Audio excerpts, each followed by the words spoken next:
Hello, everyone. This is Adam Meister, the Bitcoin Meister, the Disrupt Meister. Welcome to This Week in Bitcoin. Today is September the 27th, 2019. Strong hand. Be a unique beast. Long-term thinking. One Bitcoin equals one Bitcoin. Offended by selling. Wyoming is America's emerging market. You don't get to hear me say that line very often, do you? In fact, the last time I said it was when Caitlin Long was on the show and she made up that line. And now, look, she's back. She's here. She's going to tell us what happened. And you know what? You guys, all those people who are fans of doom and gloom, this show definitely is not for you. This is the high energy. When Caitlin and Adam are together, who knows what happiness and just golden age, looking forward to the future stuff is going to be talked about. So what happened this weekend in Wyoming? Welcome back. Thank you, Adam. It's awesome. And I am in Wyoming. I'm in a hotel room. We just finished the Wyoming Blockchain Stampede, which kicked off last week with Governor Gordon signing a proclamation to make Wyoming the cryptocurrency haven of the United States.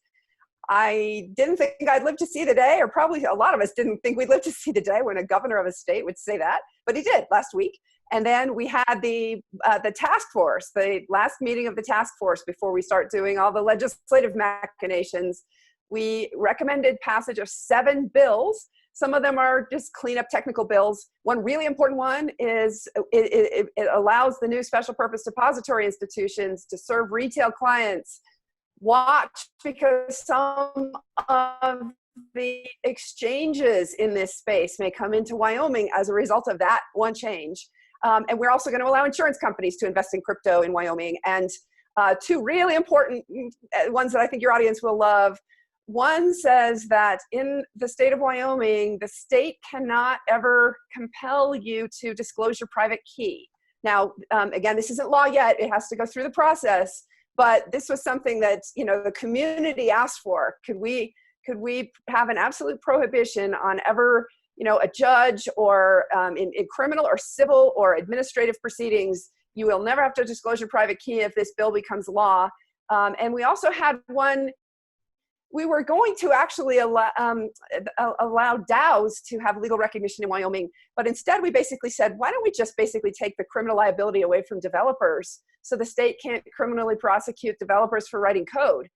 And you know, you can still be criminally prosecuted if your code steals something, or right, if you've got a backdoor that defrauds people, et cetera. Those theories of criminal liability absolutely still hold, but just simply for writing code, that cannot be, you cannot be solely prosecuted simply for writing code.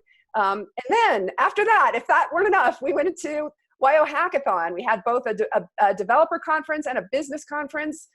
Charles Hoskinson released the new release of Plutus, which is his smart contract programming language.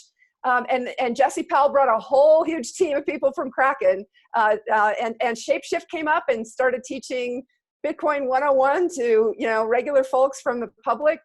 And I would say from the hackathon, a couple of big takeaways. Number one, all of the hardware wallets flew off the shelf on day one. Nobody began to bring enough inventory of keep keys. And then we had a really interesting company I had never heard of until I connected with them a couple months ago about this. It's called Decent Wallets, and they have a biometric hardware wallet. They're out of Korea. And they too ran out of wallets on the first day. It was just, yeah, it was so interesting. Pomp was here, and he said, you know, sometimes I go to these conferences and I kind of think it's just a run of the mill, but he said, this one, I'm coming away so pumped on Bitcoin. It was such a developer focused conference. And then, you know, this is what happened. Everybody is just scrambling to get hardware wallets right and left. The other big takeaway I had, you'll love, which is that kids rule the world.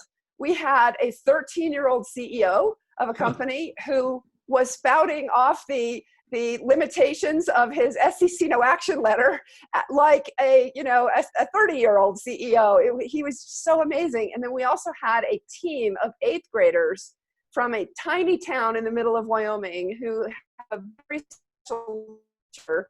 And he brought this team of 8th graders, And between his team of 8th graders and then the other teacher's team of high schoolers, they won 3 prizes in the hackathon. So it's amazing. It's kids rule the world. Wow, there's a lot. You brought up a lot there, and I got questions. First of all, everyone, pound that like button if you like this energy. And Caitlin, show everybody the shirt. No one can see the shirt. They should. Yeah. Show everybody the shirt. Yeah. You were showing your shirt too. Long Bitcoin. Long Bitcoin. Do you guys get it? Do you guys get that there? All right. Now you said something. And well, first of all, you're not only talking the talk, you're walking the walk. But you moved back to Wyoming, didn't you? I moved back. Yeah. Moved back, bought a house in June. And it's because this is the place to be. There's so many reasons for this for folks to be here. This community is building, and it was really fun during the task force meeting. Every time a company got up and testified, Representative Tyler Lindholm would ask them, "Are you a Wyoming company?" "Yes, sir." "Have you moved to Wyoming?" And almost all of them said yes. So it's really fun. And the reason Charles Hoskinson was so prominent here is that IOHK moved to Wyoming as well. He's been doing a lot with the University of Wyoming Computer Science Department. So folks, it's happening. People are coming here. And I was told by the developers at the conference that proposed law that says you won't have to reveal a private key, that's going to make people want to put, cloud servers here. And, there's going to be, we don't want concentration risk in Wyoming. I'm not arguing for any sort of centralization of any networks in Wyoming. But I think what you're going to start to see is that people will start to try to take advantage of those protections here by domiciling their foundations for their open source projects here in Wyoming, for example, or developers actually VPNing into Wyoming, for example, or all the cold storage happening in abandoned missile silos in Wyoming, right? I think there's going to be so much creativity. People who don't necessarily move here, but are going to do everything they can to take advantage of the laws. And it's interesting that you said that company came up from Denver. The Keep Key people came up. Shapeshift.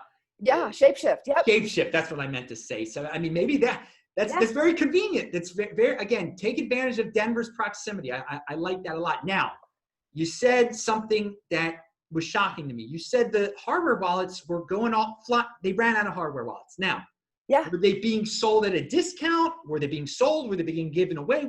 Because from what I've heard, hardware wallets generally are not selling right now. So this is a positive development. Well, at least at Hackathon, these 2 companies that brought a whole bunch of them ran out. I don't know how many wallets the Decent folks brought, but they actually were just taking a sign-up list for people who wanted to have them mailed to them from Korea. And again, it's a 2-factor authentication using biometrics. So it's a different approach than the ledgers and trezors and keep keys. And until I ran into Monero Simpson, who's a Jamaican living in Korea, that guy with a Wharton degree. I just love him.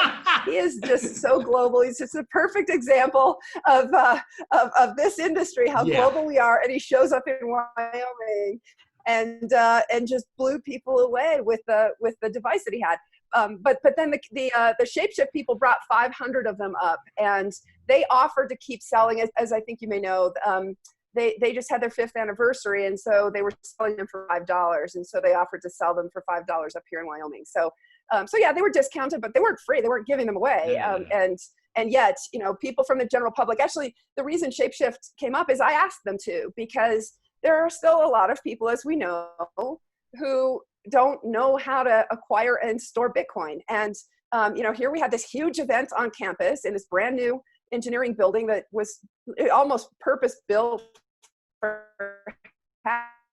and so we had a lot of people from the general public coming in and going up for some free tutoring from the Shapeshift team on how to buy and store Bitcoin. Wow. Okay. So that you gave a good explanation of why they're flying off the shelf. That's $5 is I'd be buying a heck of a lot of them. That's really awesome though that they support the community like that. This Decent wallet, you're gonna have to send me the link for this Korean company. That's very intriguing stuff there. That'll be linked to below, including Caitlin Long's Twitter is also linked to below. All right, one thing that was very exciting also that the state of Wyoming isn't going to be able to take any or force anyone to reveal their private key. That is cool as anything. You're absolutely right. You should be shouting that to the rooftops. Who knows how many people will want to move there or domicile, whatever, put their companies there. Now, one thing, we were talking about Trace Mayer. I think, was Trace Mayer there this weekend? Yes. Oh, absolutely. He was. Sure. Yeah. Now he is a wise man. And the last time he was on my Yes. show, he always freaks people out about one thing. And the thing he freaked people out about was how you can establish a home for your Bitcoin or your cryptocurrency in Wyoming, and thus it's safe from. Yeah. Sorry, we just had a little bit of static there. But, yeah, sure. You know, it's the locating Wyoming. How do you locate a digital asset, right? And I know that sounds really strange to everybody, but the question is, you know, how does the legal system interact with digital assets? This is not just about blockchain. This is about any digital asset. You know, air rights for real estate, or any intangible asset is probably a better word. Air rights for real estate or intellectual property. And the legal system was written back in the 50s in the US when everything was tangible. Well, we got a bunch of intangible stuff now. So how do we handle it? And the answer is you still actually have to figure out how to have jurisdiction of the law. Now, some of the purists who are listening to your show are thinking, wait a minute, code is law. Why do we care? The problem is what you don't want is multiple jurisdictions claiming that they have jurisdiction over you at the same time. And so you end up in a worse situation where if there's a dispute because you bought Bitcoin that somebody else claimed ownership of, and then you end up in court and a judge is saying, you know, you've got multiple jurisdictions going after you saying, you know, that you got to give up your Bitcoin. How do you defend yourself? So this is actually an attack vector on hodlers. It is, and it hasn't happened yet, although, believe it or not, there's been litigation in Wyoming already. We're starting to get court cases in Wyoming relating to digital assets, which is great, because lawyers love that, right? It gives legal opinions that make it really clear exactly what the legal status is. So part of where Trace is going, he's a lawyer by background as well, is he's trying to figure out how do we minimize this legal attack vector on this industry. And one way is to create a means by which you locate the asset in Wyoming. And it's just a legal construct. It has nothing to do with the code. It has nothing to do with you know, whether the servers are in Wyoming or whether your cold storage is in Wyoming. You can do that, of course, and it makes it easy if those things are true. But if you're not in Wyoming and you are, you know, you're living in Zimbabwe or something like that, there are still ways that you can get the protections of the legal structure of Wyoming by setting up a Wyoming limited liability company and the like. All of these are creatures of the law. They are not anything that changes the Bitcoin core code at all. But they are belt and suspenders. It's ways to shut down the attack vectors on you. One of Trace's ideas is, and I'm sure this is what made people go a little nuts as well, is the lien cleansing provision.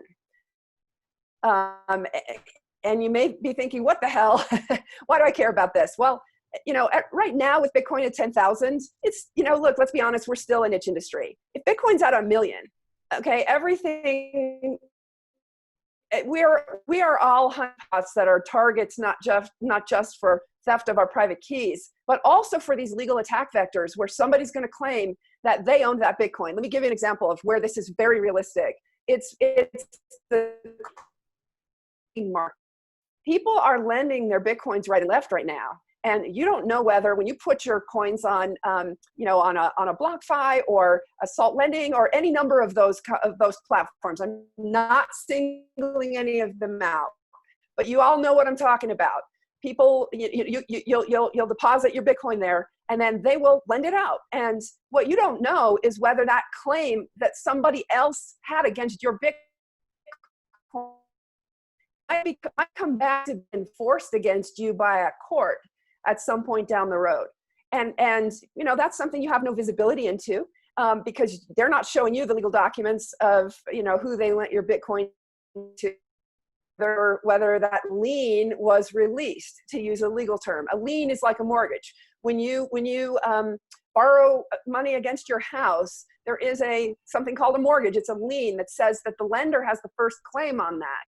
And if you sell your house and that isn't released, you're going to end up in court. Well, that's exactly what we're talking about here. If one of those platforms sells your Bitcoin without that lien, somebody might come after you. You would have been a completely innocent party, but you may end up having to give up your Bitcoin. Now, in Wyoming, you won't be forced to reveal your private keys, but to be clear, and by the way, that's not law yet, clear, one of the questions your listeners are probably thinking is, well, wait a minute, does that mean I can just steal the Bitcoin, hide it from my spouse that I'm divorcing from, or, never have to use it to satisfy a judgment? No, absolutely. The court can still compel you to deliver the assets or repeal public key, but they cannot tell you to reveal the private key if this becomes law. So we are definitely talking about edge case esoteric stuff here. I get it.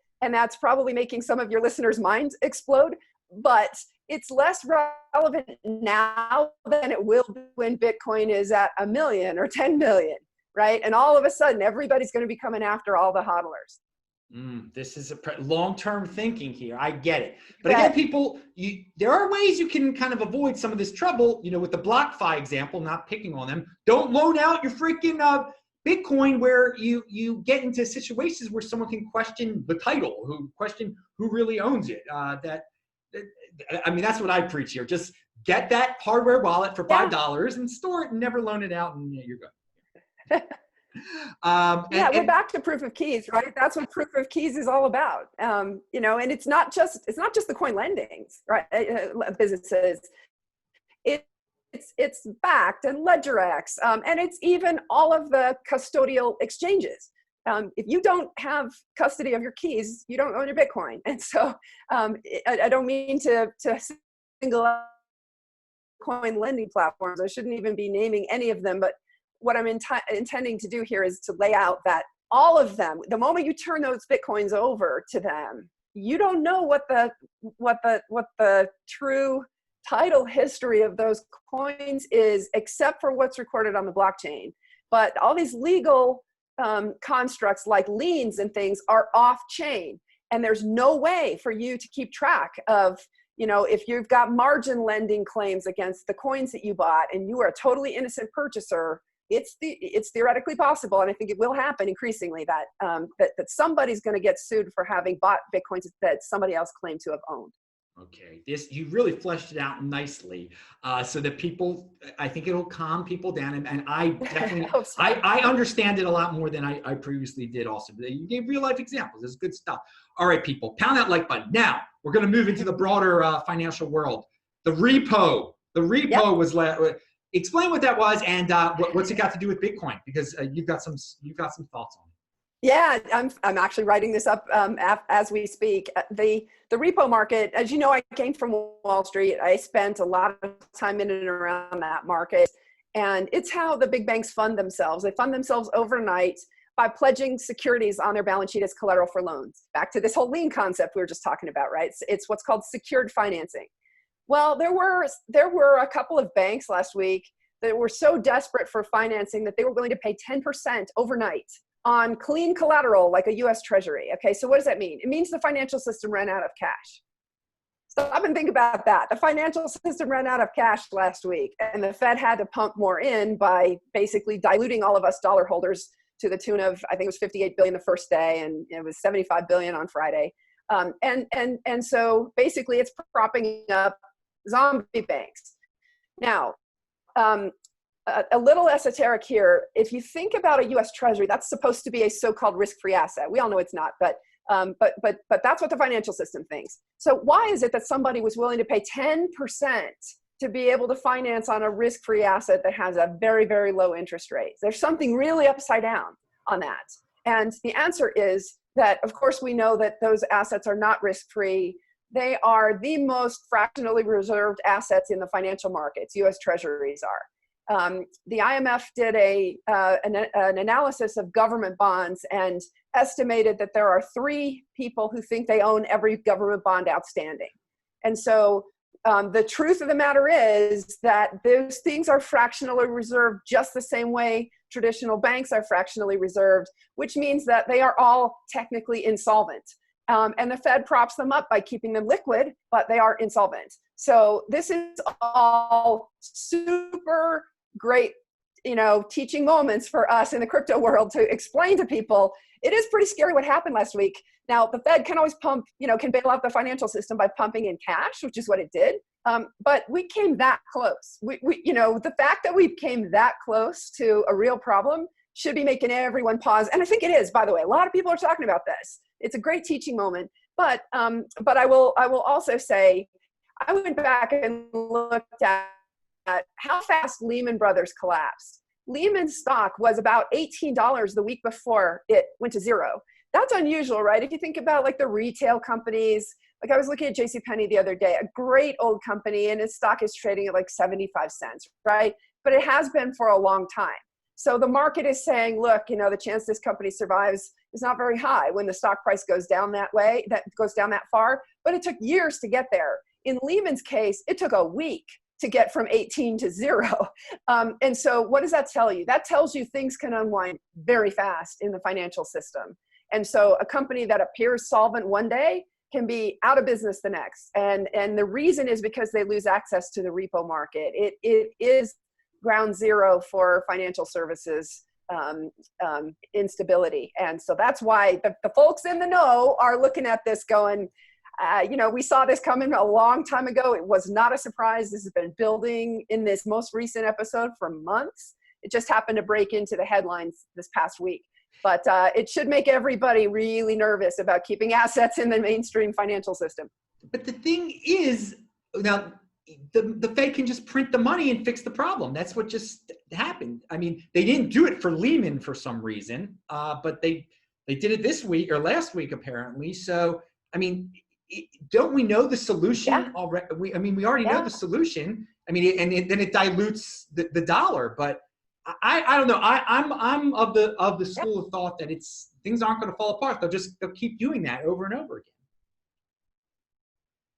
Well, they can do that over and over again as long as there's unencumbered balance sheet to support the continued issuance of debt, which is really what's happening. Every time the Fed pumps in reserves, they have fancy words for it, right? But what it really is it's diluting all of us dollar holders by issuing more dollars. And as we all know, a dollar is a debt-based instrument, so we're just issuing more debt. That's all. That's all that's happening. At some point, we won't be able to continue to do that. But I will say one other thing. Don't assume that just because this is happening, that the dollar's going to collapse tomorrow. There's going to be one hell of a head fake dollar rally. And the reason is that all of these dollars that have been issued in the repo market primarily, a lot of them have been issued overseas. So there's at least $5 trillion that no one really knows how much was issued overseas outside of the direct regulation by the Fed. And so if you think about what that is, if a dollar is issued overseas, it's actually a US dollar. And part of what's happening now, because there's not very, very good funding available in the market, is that people are scrambling to buy dollars. So you're seeing what I call a head fake rally, where people are buying dollars because they desperately need them, and they're willing to pay as much as 10% overnight funding to buy dollars. That's how desperate they are for dollars. So you're going to see a hell of a dollar rally. But that does not mean that people who are dollar collapsing are wrong. It's just a temporary short-term reaction to what's really going on, which is that there's a gigantic US dollar short position out there that when this all comes home to roost, the dollar's going to spike. And it's the dollar spike that potentially brings about the end of the dollar. So I know that's a weird thing, but that's exactly what I think is how it's going to play out. Okay, that is an interesting story. A dollar spike can bring about the end of the dollar. And you got a little staticky there for 1 second. I want to clarify one thing. You said outside the U.S., the dollar's worth more. You said I got a little crunchy at one point. Sorry for the static. I'm on hotel Wi-Fi. Adam and I tried to fix this beforehand, and we just decided to tape anyway. Sorry about that. But yeah, so it's not that it's outside the U.S. that it's worth more per se. It's to issue dollars outside of the U.S. Over the last 30 years, and they lost control of how many of those dollar claims are outstanding overseas, and they don't even have a good feel for how many there are. There have been people who've tried to quantify this. The Bank for International Settlements quantified it in 2009, so a year after the financial crisis, and just the European banks alone, they estimated at the high end of the range of their estimates was $6.5 trillion, and that's the European banks alone. And so China, obviously, we know through global trade that China has accumulated an enormous dollar short position as well in its and no idea how to measure it. All right. Did I lose you? No. I just stopped my video. You might want to stop the video on your side. That might help with the bandwidth. There's that little option down there. It says stop video. Maybe that'll that might help. Okay. Yeah. Sorry, it's crappy. Let's see. I'll stop video. Oh, there we go. Don't worry. Help us? That'll help. That is great. That is great. Okay. Well, we'll keep on moving on here. I'm so sorry. I wish there was something better we could do. No. It's fine. People have definitely gotten all the information has definitely come through. Now, the next thing I want to talk about is Bakkt. The situation with Bakkt, how it started this week. Yeah. Well, I just saw Bakkt announce that the first Bitcoin futures contract traded on Sunday night. So it is officially operational. It's going to be interesting to see where this goes. And obviously, as I've said publicly before, it's just like I talked about Facebook Libra. There are definitely pros and definitely cons to Bakkt being in this market. Oh, by the way, you bringing up Facebook Libra just reminded me of something that I meant to ask you about all the laws in Wyoming. They are. Someone asked this last time. They're for all cryptocurrencies. It's not just Bitcoin specific. It's all cryptocurrencies. Definitely, yes. They're for everybody. A state can't pick winners and losers, and obviously, when you're trying to green light things, which is really what we're doing. We're not trying to restrict things, right? If we tried to define things too narrowly, we'd be restricting them. What we're trying to do is broaden out and take away the obstacles to this industry developing. And it's not appropriate for lawmakers to pick and choose winners. So what we've tried to do is greenlight all of this new technology to the best extent possible. And so far, I think we've done it. Some folks, the Bitcoin maximalists would be saying, why would you bother? But it's let's let the market play out. Let's not have any regulation determine who's the winner. I like that. I like that not picking winners and losers. What a state that Wyoming is, man. Live free. All right. Now we're talking about hearings. This week, now we're taping this on Monday. I just wanted to point that out to everyone. So, but there's supposed to be hearings this week. The U.S. Senate is supposed to have some more hearings. Have you heard about that? Cryptocurrency related hearings from Yeah. There are more hearings, and everybody, it's like with Facebook, it woke everybody up to the reality that there's now competition in money, which is a wonderful thing. And I know we can have a lot of whether money should be corporate. Obviously, the governments think money should be government, and the rest of us think money should be free. But Facebook's taking a lot of the shade that I think was inevitably coming all of our way, and they're out front and taken a lot of hits, but we would eventually have taken those hits anyway. So I'm just as happy to have them be the ones that take the hits. But all of a sudden now, to your point, there are hearings happening right and left on Congress about this, and also in Europe as well. Yeah, they're trying to have their say, these bureaucrats, but in the end of the day, they won't be able to stop it. So now. Oh, I agree. Yeah, let's. I was going to ask you more about the Wyoming situation. Well, yeah. So people are wondering what is the next step? Where are you going to go from here? You're going to have an event next year again. I mean, you've relocated there. So are you going to try to? Yeah. You talk about the computer science department at the university. I mean, improving that. I mean, that alone could attract the youth. You were talking about the youth before too. So I mean, that's where it definitely starts at. I mean, when we're talking about the future. I see it because there's some people that aren't youthful. They hear about Wyoming, they don't want to touch it or whatever. But the world is changing here. The world is the youth will think differently, I think. Oh yeah, it was amazing. We had high school students also from other parts of Wyoming, and we had somebody who was clearly a retiree. So we had the age range of people participating and competing at the hackathon was very wide. It was really amazing. I think the youngest person was 12. I think for Wyoming, more and more companies are coming here. The University of Wyoming now, they've been teaching blockchain in their distributed systems class for 3.5 years. So, Wyoming's not an Ivy League university. It's not MIT or Caltech, but it's right up there in terms of the quality of education. And I went to my undergraduate from there. My dad was a professor of electrical engineering for 40 years. It punches well above its weight class, so to speak, in this. And it's there are going to be a lot of people hanging around here. I think I watched the head of the computer science department spend time with both Jesse Powell and Charles Hoskinson, and there's going to be some serious research here that will be coming out of it, and it's all distributed systems based. It's the hardcore distributed systems niche within computer science that is frankly where all the blockchain activity is taking place.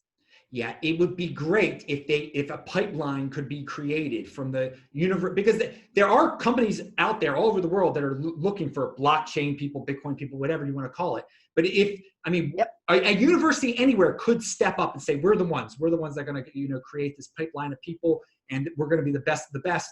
And why not do it in Wyoming, since they are really taking the lead in terms of state publicity being tied around Bitcoin and blockchain. So yeah, it's interesting because one of the students who came from Shoshone last year was a senior, and so he's now in community college. He's starting at community college, and I kind of question, a guy like that who was being mentored by engineers from Slovakia after the hackathon was over, like he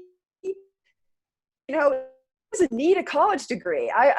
It's interesting because I feel very torn. I think it's great that the university is doing all these things, and I also look at what's happening and think, if the university is making some of these things available to students that are just high school aged or junior high aged, some of them won't end up spending time going to college. Some of them will just go straight into this industry, and I think that's a wonderful thing. I'm very well educated myself, spent a fortune on college and 2 graduate degrees, but I really am wondering whether this next generation, especially given the cost of college, is worth it. Now, I will say Wyoming is it's the best funded land grant university in the country. It's a public school. So if you come out here and you get Wyoming residency, the tuition cost is almost zero. So because the scholarship programs are so great. So I'm partisan, I admit, because I grew up here and my dad was a professor here, but there's something really special here. I love that Gabriel Cardano, who's a Bcash developer. Yes, I know it might be heresy for me to be talking about Bcash on your show, but he's an amazing person. He's such a great developer. He doesn't get into the scrum between the two, Bitcoin and Bcash. We had both him and Trace Mayer at the at Wyoming Hackathon, but he said something really interesting. He said that there is something really special happening at the University of Wyoming precisely because of the fact that it's attracting all the developers to come in once a year, and it's not now just once a year with the hackathon. It's also now probably some ongoing relationships with some of the hardcore academically focused projects out there. Very good. I'm glad to hear there's actually a real life in the flesh Bcash developer. There's some people didn't think they actually existed, so that is a positive. But I am glad that things are. We're going to look back on this show one day. I hope in the next golden age decade in the 2020s, and we'll be like, oh, remember when people weren't moving to Wyoming yet, and before the big influx of newbies and before they built those blockchain cities and Bitcoin cities. Who knows? I mean, I'm just glad I'm glad one of the 50 states is definitely stepping it up, and that I've got a guest who can explain it to everyone and put it in terms that everyone can understand. All right, so it is Friday. We're getting toward the end of the show here. I want to give you the floor to just say anything that was left out, any news stories that you want to share, anything out there. A couple things. I didn't mention the Sandcastle Challenge. We ended the whole Stampede week with the Sandcastle Challenge, which is a startup competition. And there were 8 teams, 2 of which were the top WYO Hackathon teams, and the other 6 came in. And the Open Index Protocol, which is, some of your listeners know, has been working with Medici Ventures, which is part of Overstock. They're doing the land title records on the Open Index Protocol. That team won. So shout out to that team. It was really fun to watch that startup competition. And they are now being funneled into a group that will compete to go to Dubai 2020, which is the World's Fair. And they chose to come to Wyoming because of the support, just to support what we've been doing here. So shout out to that Sandcastle event. They're going to come back again next year as well. So everybody put it on your calendar. It'll probably be the second or third week of September. Make a mental earmark. Come on out to Wyoming and experience this. Lastly, I'll say October 1st is when the Special Purpose Depository Institution applications open. I don't know how many companies will announce that they are applying for these licenses, but these licenses, I think, are game changers for this industry as well, because it gives us an on and off ramp in this industry where we control our own destiny. Now, it's fiat, so it still has to go through the Fed. So we, controlling destiny means that some bank isn't going to shut us off unless it's the Fed itself that shuts us off, right? But we have control because this industry goes directly to the Fed now with these banks that are applying. I'm not going to out anybody who's applying, but I think you're going to be amazed at what comes out in the next few months. I don't know that everybody will announce October 1st, but that's right around the corner. I know there are 5 in the first group that intend to apply. They've already been doing work with the Wyoming Banking Division, and there's a second group behind them, and it's a who's who of this industry. So let's hope that the Fed doesn't block us. Everything we've been, all the indications so far are that they're going to work with these applications. They're basically letting Wyoming have enough rope to hang ourselves, so to speak, and be the proving ground. And if things go well in Wyoming, then this will extend to other FDIC-insured banks at some point in the next few years. But Wyoming's going to be the place to be. This is where the fiat on and off ramps are going to come from. And I think even the purists in this industry are going to be happy that we did this. Insider information right there. I like that. You're going to be on the Mount Rushmore of Bitcoin in Wyoming when they make that. I mean, you are like the founding mother. Yes, you are over there. You are doing great stuff. I did want to, at your event, did any government, obviously there were local government officials there. Did anyone come from the federal level? Or can you say? Nope. Okay. No. Yeah, sure. I can say, yeah. We always invite the federal officials, the SEC, the Fed, the FDIC, the CFTC. They're always invited to these meetings. They're all, by the way, they're open meetings. It's government, so anybody can show up. And occasionally they actually have had people come out, but nobody came this time. They're all in contact, though. It's not like Wyoming is going rogue. The Wyoming Banking Division has done an amazing job of working with the feds, and that's how we know that the feds are going to allow this. That it's almost the beta test for the US is, let's see what happens in Wyoming. And if this goes well, which, you know, let's make sure everybody in the industry knows this has to go well. Let's help these institutions so that we can keep this faucet open to the traditional fiat plumbing system. Whether we like it or not, that's how I think adoption gets accelerated. And if we lose access to the fiat system, you know, that's one of the attack vectors that would slow down acceleration of adoption in this industry. So we want this to go well, and let's everybody, you know, help these companies out as much as we can. All right, they're laying the groundwork. That was a very positive way to end the show. Let's root for Wyoming. And yes, we all hope it goes swimmingly and great and perfect. All right, everybody. That was Caitlin Long. I hope you've learned a lot, because she brings the real info here, the insider information that you get only here at the This Week in Bitcoin show at the Bitcoin Meister channel. Remember, every Friday we do This Week in Bitcoin, and then I do a new show every single day. Saturday is Beyond Bitcoin show. So everybody, thanks a lot. Thank you, Caitlin Long, for being on. I'm Adam Meister, the Bitcoin Meister, Disrupt Meister. Remember to subscribe to this channel, like this video, share this video, check out the links below, pound that like button, bang that bell button. Shabbat Shalom. I will see you guys soon. Thank you. Bye-bye all.